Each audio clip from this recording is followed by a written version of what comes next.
નમસ્કાર વિદ્યાર્થી મિત્રો, શિવા ઇન્ટરનેશનલ સ્કૂલમાં આપ સર્વનું દ્વિતીય સત્રની અંદર હાર્દિક સ્વાગત છે.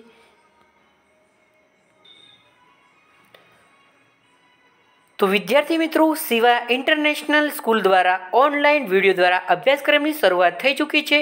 તો વિદ્યાર્થી મિત્રો, આજથી આપણે ગુજરાતી વિષયની અંદર એટલે કે ધોરણ 2ની અંદર ગુજરાતી વિષયની અંદર ઓનલાઈન વિડીયો દ્વારા અભ્યાસક્રમની શરૂઆત કરીશું. તો વિદ્યાર્થી મિત્રો, આપણે પહેલા સત્રની અંદર 1 થી 14 સ્ટેપ એટલે કે 1 થી 14 પગલાંનો અભ્યાસ કરી ચૂક્યા છીએ. તો વિદ્યાર્થી મિત્રો, ચાલો ટેક્સ્ટ બુકની અંદર જઈ અને પગલું 15નો અભ્યાસ કરીએ. તો વિદ્યાર્થી મિત્રો, ચાલો ટેક્સ્ટ બુકની અંદર.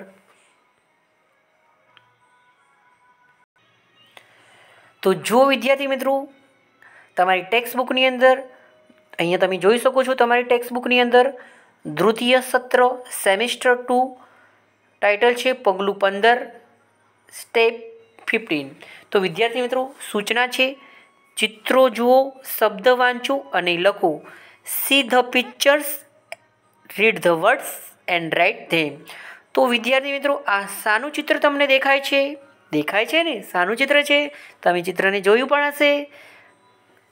શાનું ચિત્ર છે વિદ્યાર્થી મિત્રો? ઘોડો. Very good. શાનું છે? ઘોડો. તો પહેલાં શું લખશો? ઘ. ઘને કોનો માત્ર શું થાય? ઘો. અને ડને કોનો માત્ર શું થાય? ડો. કયો શબ્દ બન્યો? ઘોડો. કયો શબ્દ બન્યો વિદ્યાર્થી મિત્રો? ઘોડો. એ જ રીતે આ શાનું ચિત્ર છે? શાનું છે વિદ્યાર્થી મિત્રો? તમે જોયું છે ને?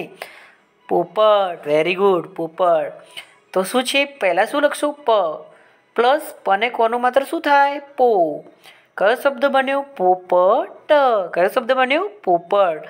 તો પહેલો શબ્દ કયો બન્યો? ઘોડો. અને બીજો શબ્દ બન્યો પોપટ. તો વિદ્યાર્થી મિત્રો, હવે આપણે આગળ જોઈએ. તો આગળની પ્રવૃત્તિની અંદર જોઈ શકો છો, તમે અહીંયા જોઈ શકો છો. શબ્દનું વાંચન કરીએ. તો ઘોડો, ઘોડો, ઘોડો. પોપટ, પોપટ, પોપટ. તો પહેલાં આપણે શું કરીશું? વાંચ્યું. હવે આપણે વાંચન અને લેખન બંને કરીશું. તો વિદ્યાર્થી મિત્રો, પહેલાં શું કરીશું? હવે તો ઘ લખીશું. ઘરનો ઘ એટલે કે ઘોડો. કયો શબ્દ બન્યો? ઘોડો. ડને કોનો માત્ર? ડો. એ જ રીતે બીજી વાર લખીશું. શું લખીશું? ઘોડો. એ જ રીતે તમારે બીજી વાર લખવાનું. ઘને કોનો માત્ર? ઘો. અને ડનો કોનો માત્ર? ડો. કયો શબ્દ બન્યો? ઘોડો. ઘોડો, ઘોડો. આમ 3 વાર તમારે ઘોડો, ઘોડો, ઘોડો લખવાનું રહેશે. આ શબ્દ કયો છે વિદ્યાર્થી મિત્રો? વાંચન કરો. પોપટ. પોપટ, પોપટ. તો પહેલાં શું લખશો? પતંગનો પ. પછી પને કોનો? પા. પને કોનો માત્ર? પો. પ. ટ. એ જ રીતે બીજી વાર લખશો. પો. પ. ટ. આમ તમારે પહેલી લાઈનમાં પછી બીજી લાઈનમાં લખવાનું રહેશે. પો. પ. ટ. પછી શું લખશો? પને કોનો માત્ર? પો. પ. ટ. એ જ રીતે તમે ત્રીજી વાર લખશો. શું લખશો? પો. પ. ટ. આમ વાંચન અને લેખન કરવાનું રહેશે વિદ્યાર્થી મિત્રો. પો. પ. ટ. હવે આપણે આગલી પ્રવૃત્તિ કરીશું વિદ્યાર્થી મિત્રો. તો પ્રવૃત્તિ શું છે? વાંચો અને લખો. Read and write. તો પહેલાં આપણે રીડ કરીશું. શું લખેલું છે? કને કોનો માત્ર? કો. કને કોનો માત્ર? કો. કને કોનો માત્ર? કો. ખને કોનો માત્ર? ખો. ખને કોનો માત્ર? ખો. ખને કોનો માત્ર? ખો. એ જ રીતે આગળ ગને કોનો માત્ર? ગો. ગને કોનો માત્ર? ગો. ગને કોનો માત્ર? ગો. એ જ રીતે ઘને કોનો માત્ર? ઘો. ઘને કોનો માત્ર? ઘો. ઘને કોનો માત્ર? ઘો. તો પહેલાં આપણે શું લખીશું? કલમનો ક.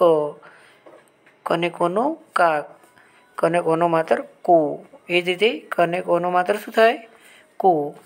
એ જ તમારે નીચેની લાઈનમાં પણ એ જ લખવાનું છે. શું લખશો? પહેલાં કલમનો ક. કલમનો ક. કને કોનો? કા.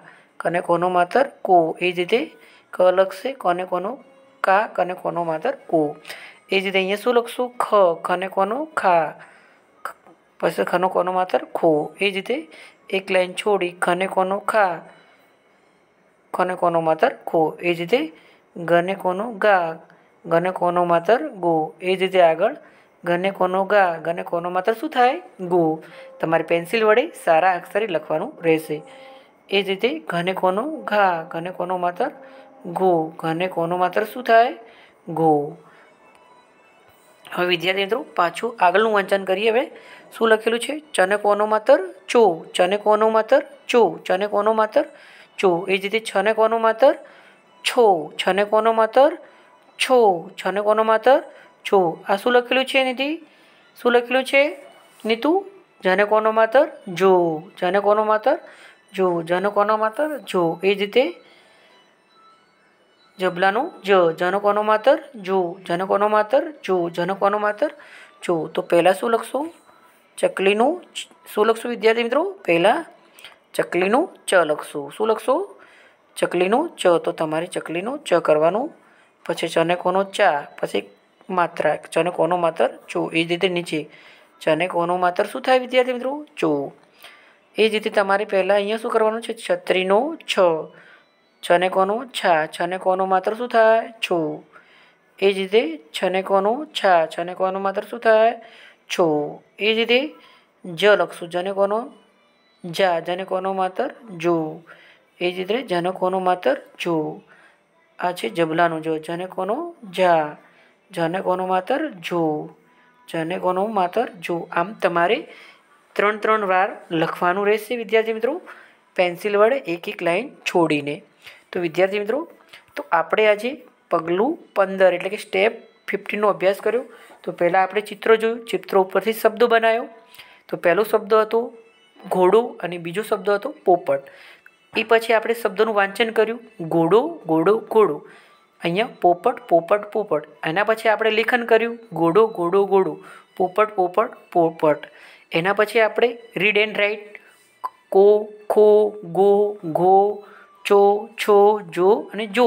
તો વિદ્યાર્થી મિત્રો આપણે આજે પગલું 15નો અભ્યાસ કર્યો.